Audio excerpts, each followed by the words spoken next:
family memory book with just my full siblings and not including my stepsister or half-siblings? My mom and dad had me, 17 meters, my sister, 14F, and brother, 13 meters, together. Mom died 8 years ago. Dad remarried 6 years ago and it was not easy for the three of us. Dad's wife, Rose, has a daughter who's like 11 now. They also have a 4 and 2-year-old together. About a week after their wedding, my siblings snuck into my room in the middle of the night, sad about Dad being married and the changes that had happened. They asked if I felt like Mom really gone now and I said yeah. I asked them if they'd like for us to have something just for us, no new family involved, where we could remember Mom and talk about that stuff. They said yes. So I raised the money to buy a pretty nice scrapbook, and about once a month my siblings would sneak into my room at night and we'd put photos in and write memories we had, and I'd share the stories I remembered of Mom. Since as the oldest I remembered her best and remembered the stories about her I'd heard. We never added Rose, our stepsister, or our half-siblings when they were born. We also didn't talk about it to Dad or anyone else. I knew he wouldn't love that we were doing it. I kept it hidden in my room. 3 weeks ago my Rose went through my stuff and found it. She claimed she was cleaning up in my room, but I know she was snooping because I had it hidden in a place that she wouldn't be cleaning. She went through it, showed my dad, and they sat my siblings and I down and told us that was a really unfair thing to have in the house and how mean it was to do something like that without all the siblings involved. My brother said it was just for the three of us as real siblings. Dad told him that was a shitty attitude, and what are our stepsister and half-siblings if not real siblings? My sister said it would always be different. Rose said we should never have made something in the home we all shared when it excluded 3 of our siblings and would hurt feelings. She said we should have done something to bring us all together. My sister said that wasn't what she wanted. My dad sent them out of the room and he and Rose told me I never should have gone along with it, and how much it hurt my stepsister when she saw the book and heard what we'd been doing. Rose said it hurt her too, that she tried to make us all one family, and we made sure never to close that divide in the last 6 years. Dad told me he expected better from me. Ida? Ida for calling my pets my babies in front of my sill and not letting her kids visit. Me, 30F, and my fiancé, 31 meters, were fortunate enough to land well-paying remote and flexible jobs, so we were able to get a bigger house. We don't plan on any children and instead give all our love to our animals. We currently have 4 cats, 2 dogs and 3 horses, and in the future we want to be able to purchase a farm and get more animals.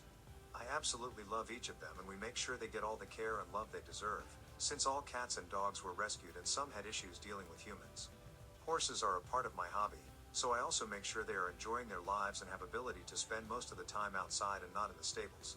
It is also worth mentioning that one of the cats is 18 and has been with me since she was a kitten, and one of the horses has been with me since he was 4. He is now 25, so I always refer to them as my precious babies. My sister-in-law Kate seemed to have an issue with the way we refer to our animals, especially the way I call my oldest ones. I have explained to her multiple times that considering how old they are and how long they have been with me, to me they are like my children, as I have raised them, took care of them and looked after them when they were poor. However, Kate still feels it is disrespectful to call them babies, as they are not kids and because her own children are not invited in our house and can't spend time with the animals. It got worse this week as Kate wanted to come and stay for a few days in our house with kids and her partner and have Winter Wonderland photo shoot with the animals, as we got a decent amount of snow over here in the past few days. I have told her she is not allowed as her children are still very young and seem to be unable to treat Pyrrha with the care and respect the animals deserve, especially since most of them are rescued. Kate didn't like my answer and blew up, calling me an asshole for comparing animals to children and making them more important, and for not allowing her to visit. Ida? Edit for context, kids are 3 and 5, and my fiancé is on my side here, as he also cares about the animals deeply and have told his sister her kids need to learn how to behave around animals first and treat them with respect and care. He is also able to spend family time with them as we do different activities with them every few weeks. Edit 2, as it has been asked before, we do spend time with our nephew and niece once every few weeks and do activities together.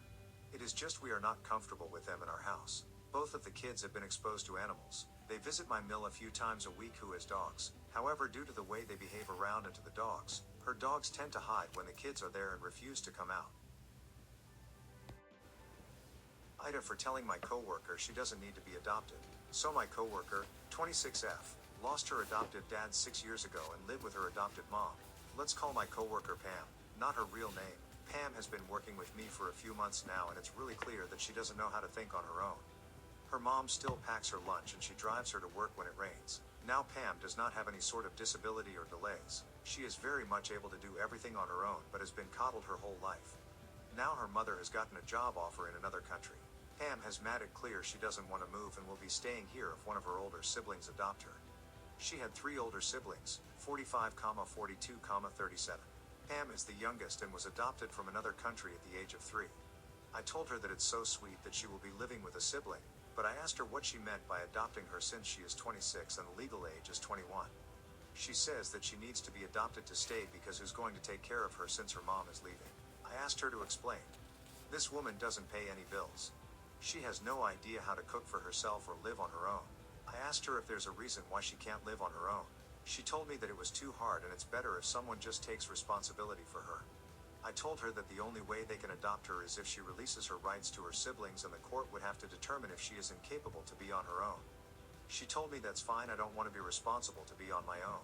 I asked why she has a job then, and she basically told me she works to fund her shopping lifestyle. She has the latest phone, gets the newest purses, always comes to work with a $7 coffee, and has really nice clothes. I asked why she doesn't just budget her money better so she can live on her own. She looked at me like I was crazy. I flat out told her that her siblings would not be smart for adopting her because there's no reason to be adopted. This made her mad and she reported me to HR. I now have to write an apology memo and submit it to her by Tuesday. Now I'm thinking I should have stayed out of it, but this girl has no idea how the world works. Am I the asshole? I hope you guys enjoyed that video. I know I enjoyed making it. I tried something a little bit differently, if you guys have noticed. I tried to like drag up my eyes a little bit, just with like I tried covering up my eyebrows. I'm really not good at it, you guys. But I tried for you guys, and I hope it inspired you to make beautiful art with your face. Please remember to like, comment, subscribe, and I'll see you guys next time. Bye!